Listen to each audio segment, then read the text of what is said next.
안녕하십니까. 인공지능 발표를 맡은 5조 물리학과 전혜린입니다. 제가 발표할 순서는 인공지능의 예시, 인공지능의 분야, 인공지능의 미래 순으로 발표를 진행하도록 하겠습니다.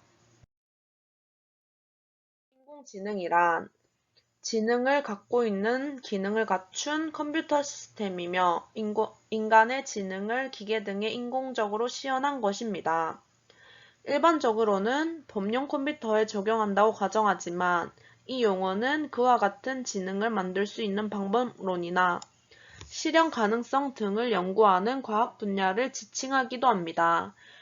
처음 인공지능은 1940년대 후반과 1950년대 초반에 이르러 수학, 철학, 공학, 경제 등 다양한 영역의 과학자들에게서 인공적인 두뇌의 가능성이 논의되었고 1956년에 이르러 인공지능의 학문 분야로 들어섰다고 알려져 있습니다. 지능은 크게 약한 AI, 강한 AI로 나눌 수 있는데 약한 AI는 우리가 실생활에 사용되는 것은 모두 약한 AI라고 생각하시면 됩니다. 약한 AI는 단어를 입력하면 검색 결과를 보여라, 음성을 듣고 무슨 말인지 인식하라 등 문제를 푸는 것이고 강한 AI는 약한 AI와는 달리 문제의 영역을 좁혀주지 않아도 어떤 문제든 해결할 수 있는 기술 수준을 말합니다. 강한 AI의 예시는 터미네이터의 스카이넷이나 어벤져스2의 울트론처럼 흔히 영화 속에서 볼 수 있는 로봇들이라고 생각하시면 됩니다. 약한 AI를 구현할 때는 머신러닝, 딥러닝 두 가지 정도로 나눌 수 있는데 머신러닝은 사람의 학습 능력과 같은 능력을 컴퓨터에 실현하고자 하는 기술이고 딥러닝은 데이터를 분류하여 같은 집합들끼리 묶고 상하 관계를 파악하는 기술입니다.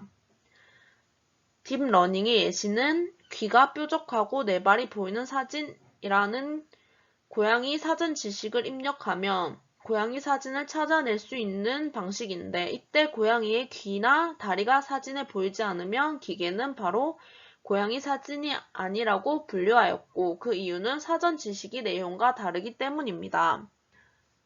그래서 약한 AI의 예시는 이미지 분류, 기계 번역 기술, 스팸, 메일 필터링 등이 있습니다. 약한 AI의 예시는 알파고 라는 기계로 예시를 들어보겠습니다. 알파고는 구글의 딥마인드가 개발한 인공지능 바둑 프로그램입니다. 처음 우리가 알파고의 위력을 보고 놀란 이유는 바둑과 체스는 다른 종목에 비해 컴퓨터가 인간을 이기기 훨씬 어렵다는 인식이 많았습니다. 그 이유는 다른 종목에 비해 국면의 수가 훨씬 크고 인공지능 기법 적용이 매우 곤란하기 때문이었습니다. 하지만 알파고는 심층 신경망인 몬테카를로트리 탐색을 통해 선택지 중 가장 유리한 선택을 하도록 설계되었고, 심층 신경망은 정책망과 가치망의 결합망에 의해 이루어진 것으로 정책망은 승리 가능성이 높은 다함수를 예측하여 검색 범위를 좁히고, 가치망 트리 탐색의 단계를 줄여 끝날 때까지 승률을 계산하여 승률을 추정하도록 되어 있습니다. 그렇게 만들어진 알파고는 프랑스의 판후이를 승리하였고 이세돌 구단과의 5번기 공개 대국에서 4승 1패로 승리를 기록하였습니다. 다음으로 인공지능의 분야에 대해 설명하도록 하겠습니다. 크게 네 가지 정도로 나누어 보았는데 첫 번째로 자연 언어 처리 능력, 자동 번역과 같은 시스템에서 실용화되고 있고 사람이 컴퓨터와 대화 중 정보를 교환할 수 있게 되므로 컴퓨터 사용에 혁신적인 변화를 기대하고 있습니다.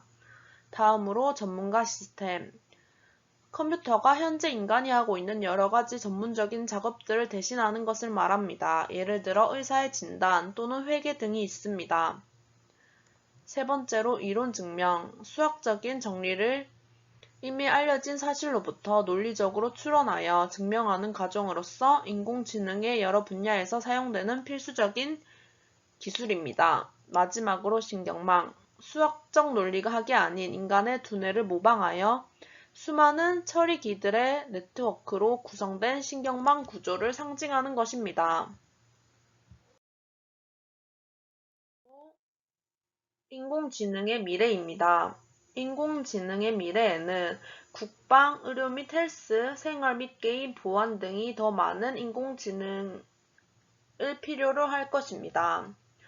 국방에서는 변화에 능동적으로 대처하고 최근 병력 자원 전력화에 대해 무기 체계화를 진흥화시키는 데 노력을 다하고 있고, 의료 및 헬스에서는 진단 시간과 정확도를 높이면서 비용은 현저하게 줄일 수 있기 때문에 인공지능이 더 발달할 것으로 보입니다. 생활 및 게임에서는 글로벌 IT 업체들은 장기간 확보한 빅데이터와 패턴 학습 기술을 접목해 생활, 교육 및 게임 분야에서 AI 기술의 상용화를 박차시킬 것으로 보입니다. 마지막으로 보안은 인공지능 기술을 활용한 악성 코드 분석, 위험 탐지 및 예방, 취약적 분석 등이 활발하게 진행되므로 미래에는 인공지능에 대한 의존도가 더 높아질 것으로 보입니다. 마지막으로 인공지능에 대한 사람들의 생각입니다.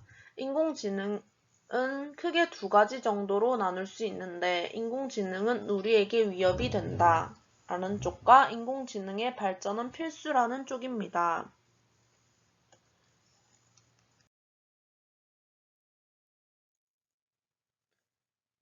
여기 사진에 보이는 사람은 구글 엔지니어링 이사 커즈 와일이라고 합니다. 커즈 와일 이사는 인공지능의 위험을 제거할 수 있는 대안은 인류 스스로 도덕적이고 윤리적인 사회를 건설하는 것이라고 말하였습니다. 또한 그는 미래에 있을지도 모르는 파괴적 갈등을 피할 수 있는 최선의 방법은 폭력을 감소시켜 왔던 우리 사회적 이상을 계속 진보시키는 것이라고 말하였습니다.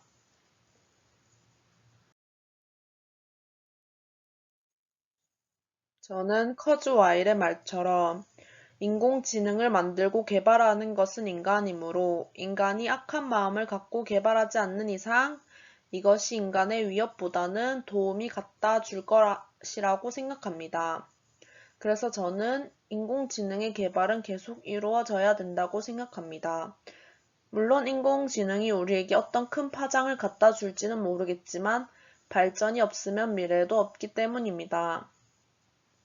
많은 일자리들이 사라지고 혼란이 오겠지만 그만큼 다른 일자리들과 편리함이 올 것입니다. 이상으로 발표를 마치겠습니다. 들어주셔서 감사합니다.